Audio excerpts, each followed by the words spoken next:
Hello students, this is the first video of this chapter, Understanding Quadrilaterals. In this chapter we will discuss or we will learn about the different types of quadrilaterals. Now let's start. Understanding quadrilaterals. Okay. Introduction part. See the introduction part. The paper is model for a plane surface. Paper means paper of notebook or your book. Okay normal paper की बातें हो रही है, simple paper, normal paper. Okay तो ये एक model है plane surface का. ठीक है, प्लेन सरफेस इसको हम कंसिडर कर सकते हैं. ठीक है, प्लेन सरफेस इसको कंसिडर कर सकते हैं. The main concept is here when you join a number of points without lifting a pencil, means suppose here we have these points. If I join this and this without lifting a pencil, okay, the main thing is without lifting a pencil. Pencil जो है वो उठनी नहीं चाहिए. अगर आपका pencil उठ जाती है बीच में तो उसको हम लोग, अब देखिए ये लिखा हुआ है and without retracing any portion of the drawing other than single point. Retracing means if I draw figure like this, तो देखिए ये मैंने रीट्रेस कर दिया ना, इस पॉइंट को मैंने रिपीट कर दिया, तो ये नहीं होगा प्लेन कर्व. ठीक है, प्लेन कर्व के लिए क्या होना चाहिए? The main concept is for plane curve, the main concept is a number, join number of points without lifting a pencil from the paper, you get a plane curve. Okay, plane curve हमें मिलेगा. अब देखिए कुछ curves इधर दिए गए, इधर types दिए गए, उनको हमें मैच करवाना है. तो देखिए ये फिगर कैसा है, ये सिंपल कर्व है या नहीं? When you join A number of points without lifting A pencil from A paper. ठीक है, तो देखिए एक बार इसमें क्या हो सकता है, कई बार कई सारे इसमें जो फिगर्स दिए गए हैं जरूरी नहीं कि एक का एक ही आंसर. ठीक है, देखिए ये थर्ड का देखिए क्या होगा, सिंपल क्लोज्ड कर्व आपको दिख रहा है, सिंपल क्लोज्ड कर्व. ठीक है, अब आप देखिए ये क्या है, ये भी क्लोज्ड है. देखिए क्लोज्ड है ना, ये देखिए ये सरफेस देखिए इसका, देखिए ये देखिए क्लोज है लेकिन सिंपल नहीं है. सिंपल क्यों नहीं है भाई? सिंपल इसलिए नहीं है क्योंकि इसने क्या किया, इसको क्रॉस कर दिया यहाँ पे, इसलिए नहीं है. ठीक है, अब ये सिंपल कर्व है, ये सिंपल कर्व है. अब देखिए और किसको देख लेते हैं, ये सिंपल कर्व इसको हम नहीं कह सकते, ये क्रॉस कर रहा है. ठीक है, इसको ऐसे आप मैच करा दीजिए और ये इसको आप कर दीजिए, ये भी कर्व है लेकिन ये कैसा है, ये क्लोज्ड नहीं है क्योंकि ये देखिए ये सरफेस जो है इसका कैसा है, ओपन है. ठीक है, क्योंकि अगर ये यहां से स्टार्ट हुआ था तो ऐसे जाके ऐसे इसको यहां वापस आना चाहिए था. ओके, तो देखिए अब देखिए पॉलीगन के बारे में हम लोग डिस्कस कर लेते हैं. पॉलीगन क्या होता है? पॉलीगन के लिए जो नॉर्मल चीजें वो देखिए, a simple closed curve, first point is closed होना चाहिए, made up only line segment. और लाइन सेगमेंट मतलब इंपॉर्टेंट चीज इसमें क्या है, 1 एंड 2. तो दो चीजें इंपॉर्टेंट होंगी, क्या? क्लोज्ड होना चाहिए कर्व क्लोज होना चाहिए. तो देखिए ये कर्व क्लोज्ड है क्लोज है, देखिए ये क्लोज है, ये भी क्लोज है, ये भी क्लोज है. ठीक है, और लाइन सेगमेंट से बना होना चाहिए. लाइन सेगमेंट से मतलब हम लोग जो है लाइन ड्रॉ करते हैं ना स्केल की यूज करके, ऐसे लाइन सेगमेंट होना चाहिए. इस तरीके का कर्व नहीं होना चाहिए कि इस तरीके से बना दिया. ठीक है, ये देखिए ये स्केल के यूज करके नहीं बना सकते ना हम इसको, तो ये लाइन सेगमेंट से बना हुआ होना चाहिए, सिर्फ लाइन सेगमेंट का यूज होना चाहिए. और क्लोज होना चाहिए, ओपन नहीं होना चाहिए, ऐसे नहीं होना चाहिए, ऐसे बना दिया. अगर हमने इसको ओपन छोड़ दिया तो ये फिर क्लोज नहीं रहेगा, तो हम इसको पॉलीगन नहीं बोलेंगे, इसको पॉलीगन बोलेंगे. ठीक है, तो देखिए ये देखिए पॉलीगन हो गया, ये भी पॉलीगन है, ये भी पॉलीगन है. अब देखिए ये पॉलीगन नहीं है. क्यों पॉलीगन नहीं है? क्योंकि ये देखिए ये ओपन है, ये क्लोज नहीं है. ठीक है, अब देखिए ये पॉलीगन है लाइन सेगमेंट से बनना चाहिए, सिंपल होना चाहिए, सिंपल होना चाहिए, सिंपल होना चाहिए, ये सिंपल होना चाहिए, लेकिन ये सिंपल नहीं है। देखो क्योंकि ये क्या कर रहा है, इसको क्रॉस कर रहा है। ठीक है, देखिए आपने यहाँ देखा था ना सिंपल के लिए क्या डेफिनेशन थी, इसमें देखिए रीट्रेसिंग नहीं होनी चाहिए, रीट्रेसिंग नहीं होनी चाहिए, ठीक है ना, लेकिन इसमें क्या हो रहा है, रीट्रेस कर रहा है इसको। देखिए इस पॉइंट पर रीट्रेस कर रहा है। ये देखिए ये क्या है, क्लोज होना चाहिए, ये देखिए ये क्लोज नहीं है, वो ओपन है, इसलिए ये भी पॉलीगन नहीं है, ये भी पॉलीगन नहीं है। ठीक है, क्लियर। अब देखिए क्लासिफिकेशन ऑफ पॉलीगन्स को हम लोग देख लेते हैं। क्लासिफिकेशन ऑफ पॉलीगन्स के लिए आप क्या करेंगे, क्लासिफिकेशन ऑफ पॉलीगन्स डिपेंड करता है किस पे, number of sites, number of site, this is the main thing, number of sites से डिसाइड होता है कि पॉलीगन का क्लासिफिकेशन। देखिए नंबर ऑफ साइट्स इसमें कितनी है और वर्टिसेस कितने हैं, 3 हैं। अगर 3 नंबर ऑफ साइट्स हैं तो इस पॉलीगन का नाम क्या हुआ, triangle, it's a triangle. 4, if number of sides are 4 then name of this figure will be quadrilateral, quadrilateral. 5 अगर साइड्स हैं तो क्या होगा, पेंटागन। 6 अगर साइड्स हैं तो क्या नाम होगा, हेक्सागन। ओके, 7 साइड्स के लिए क्या होगा, हेप्टागन। देखिए 7 साइड्स हैं, 1 2 3 4 5 6 7। इसी तरीके से हम लोग करते जाएंगे, ऑक्टागन, नॉनागन, टेकागन, और इसी तरीके से 11 साइड, 12 साइड, 13 साइड, 15 साइड, 100 से कुछ भी हो तो एन गन आपको इसे ऐड कर देना है, तो इसमें नाम उसका पॉलीगन का आपके पास आ जाएगा। अब देखिए डायगोनल की डेफिनेशन देख लीजिए। डायगोनल क्या होता है, diagonal is a line segment, line segment है, डायगोनल भी line segment, connecting two non consecutive vertices. Non consecutive, consecutive क्या है, P देखिए P का कॉन्सिक्यूटिव कौन है, Q, Q का कॉन्सिक्यूटिव R, R का कॉन्सिक्यूटिव S और S का कॉन्सिक्यूटिव P। इस तरीके से, यानी कि अगर हम ऐसे कहें P के कौन से कॉन्सिक्यूटिव हैं, P के कॉन्सिक्यूटिव है Q एंड S। इसको देख लीजिए, इधर देख लीजिए A का कॉन्सिक्यूटिव कौन है, B और E। E का कॉन्सिक्यूटिव कौन है, E का consecutive D and A। D का कॉन्सिक्यूटिव देखिए C एंड E, और C का कॉन्सिक्यूटिव D एंड B, और B का कॉन्सिक्यूटिव C एंड A। समझ गए, तो ये कॉन्सिक्यूटिव आप समझ गए। तो कॉन्सिक्यूटिव, अगर कॉन्सिक्यूटिव को आप ऐड कर रहे हैं, अगर आप कॉन्सिक्यूटिव को ऐड कर रहे हैं तो कॉन्सिक्यूटिव को ऐड करने से क्या होगा, कॉन्सिक्यूटिव को ऐड करने से क्या होगा, कॉन्सिक्यूटिव को ऐड करने से आपकी लाइन मिलती है। जैसे देखिए P को आपने Q से ज्वाइन कराया, P को हमने क्या किया, P को Q से ज्वाइन कराया, तो P को जब आप Q से ज्वाइन कराएंगे तो इसको हम डायगोनल नहीं बोलेंगे, इसको क्या बोलेंगे, it's a side, side of a rectangle और क्वाड्रिलेटरल।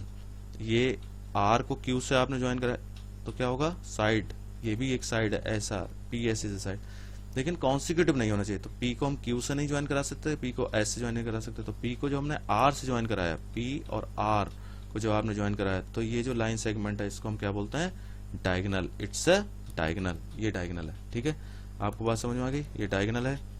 अब देखिए इसमें आप देखिए, तो अब इसमें डायगोनल देखिए ए से हम डायगोनल इसमें ढूंढ रहे हैं, तो देखिए ए से जो डायगोनल आप देखेंगे वो कौन कौन से मिले आपको, ए से देखिए ये डायगोनल मिल गया, बी ए सी, इसमें कौन सा डायगोनल है, ए सी is a diagonal.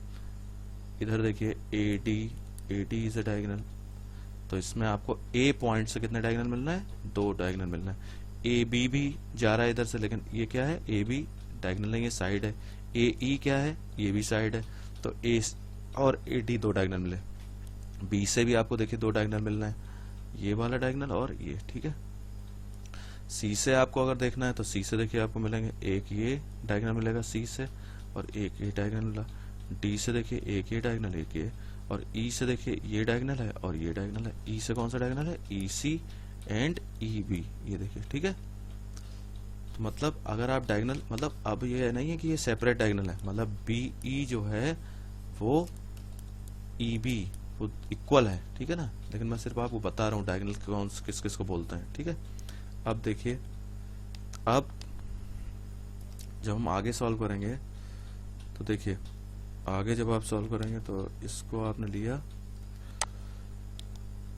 Interior and exterior of closed curve. Closed curve का इंटीरियर और एक्सटीरियर की बात हो रही।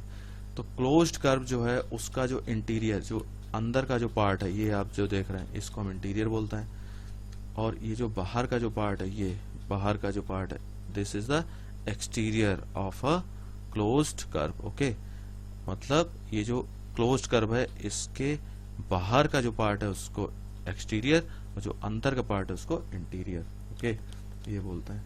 ठीक, अब देखिए इसके बाद कॉन्वेक्स एंड कॉनकेव पॉलीगन्स। तो देखिए कॉन्वेक्स और कॉनकेव का जो कंसेप्ट है वो क्या है, इसको आप ध्यान से देखिए। ये फिगर्स बने हुए हैं, ये फिगर बना हुआ है, ये फिगर बना हुआ है, ये फिगर, तो इसके लिए सिर्फ एक ही कंसेप्ट है। ठीक है, ये दोनों एक दूसरे से कैसे डिफरेंट हैं वो देख लीजिए।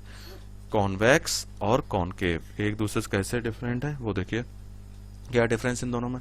तो इसमें जो बेसिक डिफरेंस है वो ये है, वो आप देखिए, ये है polygon that are convex has no portion of their diagonals in their exterior। मतलब अगर आप इसके डायगोनल ड्रॉ करेंगे तो इसका डायगोनल देखिए इस तरीके से ड्रॉ होंगे। ये देखिए ये डायगोनल है, इसका ये डायगोनल, ये देखिए इसका ये डायगोनल ये बन गया, इसका ये डायगोनल ये बन गया। ठीक है, यही इतने ही डायगोनल बनेंगे, क्योंकि ये तो इसका जो है कॉन्सिक्यूटिव है तो ये नहीं बनेगा। तो ये एक डायगोनल के ये बन गए। अब आप इससे बनाएंगे तो ये देखिए ये डायगोनल बन जाएंगे। जितने भी डायगोनल आप बनाएंगे, ये देखिए ये डायगोनल बन गया, ये देखिए डायगोनल बन गया, ये देखिए डायगोनल बन गया। ठीक है, इससे आप बनाने की कोशिश करिए, ये सारे डायगोनल बन जाएंगे। लेकिन इसमें खास बात क्या है, कोई भी डायगोनल एक्सटीरियर में नहीं होगा, मतलब इससे बाहर नहीं होगा। अब इसके डायगोनल की हम बात करते हैं, इस पॉइंट से हम डायगोनल बनाते हैं। तो देखिए ये तो इसका क्या है, कॉन्सिक्यूटिव है पॉइंट, तो इससे हम इसको ज्वाइन नहीं करें, लेकिन इसको हम इससे ज्वाइन कराएंगे। तो ये देखिए ये जो डायगोनल है, ये जो फिगर आपको दिख रही है, ये जो फिगर है इसके बाहर चला गया एक्सटीरियर में। तो इसका मतलब ये हुआ कि ये फिगर जो है वो कैसी है, कॉनकेव है। ये फिगर कैसी है, कॉनकेव है। इसका डायगोनल आप देखिए, ये डायगोनल देखिए, ये देखिए बाहर जा रहा है। इसका डायगोनल देखिए, ये देखिए बाहर जा रहा है, ये देखिए बाहर है। और इसमें आप जितने भी डायगोनल बनाएंगे वो सारे कहाँ बनेंगे, देखिए जैसे इसका डायगोनल ये बना, ये बना, एक्सटीरियर में कोई नहीं है ना, क्योंकि ये इसका कॉन्सिक्यूटिव है इसलिए नहीं कर सकते, तो हम इसी से तो मिलाएंगे इसको। ठीक है, तो ये कॉन्वेक्स और कॉनकेव में बेसिक डिफरेंस है कि कॉन्वेक्स के जितने भी डायगोनल्स होंगे वो उसके इंटीरियर में होंगे। ठीक है, इंटीरियर में होंगे, और इसके कॉनकेव का जो डायगोनल है वो एक्सटीरियर में जाएगा। ठीक है, अब देखिए रेगुलर और इर्रेगुलर फिगर का कंसेप्ट देखिए क्या होता है। इसमें जो कंसेप्ट है रेगुलर फिगर के लिए क्या होता है, रेगुलर पॉलीगन जो है वो कैसा होना चाहिए, इक्वी एंगुलर होना चाहिए और इक्विलेटरल। ये दोनों कंडीशन बहुत इंपॉर्टेंट, ये दोनों होनी चाहिए। इक्विलेटरल और इक्वी एंगुलर अगर है तो हम उस फिगर को रेगुलर फिगर बोलते हैं। इक्वी एंगुलर मतलब जो भी फिगर आपने ड्रॉ किया है उसमें जो एंगल्स हैं, इक्वी एंगुलर मतलब जो एंगल्स हैं वो इक्वल होना चाहिए। इक्वी एंगुलर्स, एंगल्स इक्वल होना चाहिए। इक्विलेटरल, इक्विलेटरल का क्या मतलब हुआ है, इक्विलेटरल का मतलब जो साइड्स हैं, ये जो साइड्स हैं, ये साइड्स जो हैं वो इक्वल होनी चाहिए, तो उसको बोलते हैं इक्विलेटरल। इक्वी एंगुलर मतलब एंगल जो बन रहे हैं वो इक्वल होने चाहिए, इक्विलेटरल में जो साइड्स हैं वो इक्वल होने चाहिए। तो देखिए ये आपको एक फिगर दिया गया है, ये फिगर दिया गया है, तो इसमें देखिए इसमें ये साइड, ये तीनों साइड हैं आपस में इक्वल हैं, इसमें ये साइड्स इक्वल हैं और ये एंगल भी इक्वल है, तो ये कैसा हो गया, रेगुलर फिगर है, it's a regular figure.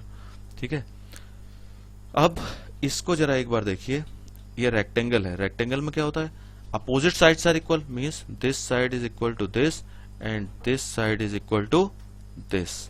Opposite sides equal है, एंगल्स इक्वल है, तो ये फिगर कैसा है, ये इक्वी एंगुलर है, एंगुलर। ठीक है, इक्वी एंगुलर है ये, लेकिन इक्वी लैटरल नहीं है, it's not a equilateral but equiangular है। It means it's not a regular figure, ये रेगुलर फिगर नहीं है। इक्वी एंगुलर है लेकिन इक्विलेटरल नहीं है, इट्स ए इक्वी एंगुलर। ठीक है ना, क्योंकि रेक्टेंगल आप जानते हैं सारे एंगल कितने होते हैं, 90 90 90 90, तो ये इक्वी एंगुलर हो गया। लेकिन अपोजिट साइड्स इक्वल हैं, ये साइड इसके इक्वल है और ये वाली साइड इसके इक्वल है। ठीक है, तो ये चारों साइड आपस में इक्वल नहीं है, तो इसका मतलब ये इक्वी एंगुलर है लेकिन इक्विलेटरल नहीं है, इसलिए हम इसे रेगुलर फिगर नहीं बोलेंगे, ठीक है। स्क्वायर को हम लोग जो है रेगुलर फिगर बोलते हैं। अब देखिए रेगुलर पॉलीगन का जो आप फिर देख लीजिए, ये पेंटागन है, ये देखिए इन्होंने 1 2 3 4 5 6 है, तो अभी मैंने बताया पेंटागन, हेक्सागन ये हो गया, ये रेगुलर फिगर हो गया। अब ये रेगुलर फिगर नहीं है, ठीक है, ये रेगुलर फिगर नहीं है, ठीक, जो अभी अभी मैंने आपको कंसेप्ट हो रहा है उसके अकॉर्डिंग। अब देखिए एंगल सम प्रॉपर्टी हम लोग करते हैं। एंगल सम प्रॉपर्टी किसके लिए हम कर रहे हैं? Angle sum property for a triangle. Angle sum property for a triangle, तो क्या होती है angle sum property for a triangle? The sum of the measures of the 3 angles. तो ये तो आपको पता ही है ट्रायंगल में कितने एंगल होते हैं, ट्रायंगल में 3 एंगल्स होते हैं, 1 2 एंड 3, 1 2 एंड 3। 3 एंगल्स का जो सम है वो कितना होना चाहिए? 180 डिग्री होना चाहिए। इन तीनों एंगल्स का सम क्या होना चाहिए? 180 डिग्री होना चाहिए। इन तीनों एंगल्स का सम 180 डिग्री होना चाहिए। ये क्या है? It's A angle sum property, it's angle sum property for a triangle. अब एक छोटी सी एक्टिविटी करते हैं। देखिए टेक एनी क्वाड्रिलेटर से एबीसीडी। एबीसीडी एक क्वाड्रिलेटर दिया हुआ है, इसको हमने क्या किया? Divide it into 2 triangles. एक ये ट्रायंगल हो गया, एक ये ट्रायंगल हो गया, ABC and ADC. Okay, ABC and ADC, ये 2 ट्रायंगल में हमने इसको डिवाइड कर दिया क्वाड्रिलेटर को by drawing a diagonal. Diagonal draw कर दिया, AC, AC is a diagonal. Okay, you get 6 angles, 1 2 3 4 5 and 6। There are 6 angles. Use the angle sum property of a triangle. अब देखिए एंगल सम प्रॉपर्टी अगर मैं use करता हूं A B C, triangle ABC में, तो ट्रायंगल एबीसी में क्या होगा? Angle 4 plus angle 6 plus angle 5, क्या होना चाहिए इसका सम? 180 डिग्री होना चाहिए, क्योंकि एंगल सम प्रॉपर्टी अभी अभी हमने पढ़ी ना। अब ट्रायंगल इसकी मैं बात कर रहा हूँ एसीडी की, तो एसीडी में angle 1 plus angle 3 plus angle 2, इसका सम कितना आना चाहिए? 180 डिग्री। ये एंगल सम प्रॉपर्टी है। अगर मैं इन दोनों को ऐड कर दूं, इसको 1 एंड 2, इसको अगर मैं ऐड कर देता हूं तो क्या होगा? ये जो ट्रायंगल पूरा हमारा आएगा ट्रायंगल ए बी सी, तो इसकी वैल्यू कितनी हो जाएगी? 180 degree plus 180 degree means 360 degree. तो ये 360 डिग्री जो है एंगल सम प्रॉपर्टी, ये किसके लिए होगा? क्वाड्रिलेटर। यानी कि क्वाड्रिलेटर के लिए क्या होना चाहिए? जो आपका सम है, sum of the measures of the 4 angles should be 360 degree. ये जो क्वाड्रिलेटर है उसके, कोई भी क्वाड्रिलेटर हो, किसी भी टाइप का क्वाड्रिलेटर हो, रेक्टेंगल हो, स्क्वायर हो, कोई हो, उसके चारों एंगल का सम हमेशा क्या होता है? 360 डिग्री होता है। रेक्टेंगल का तो आप जानते हैं 90 90 90 90 360। ठीक है, आज के लिए इतना काफी है। Okay, thank you.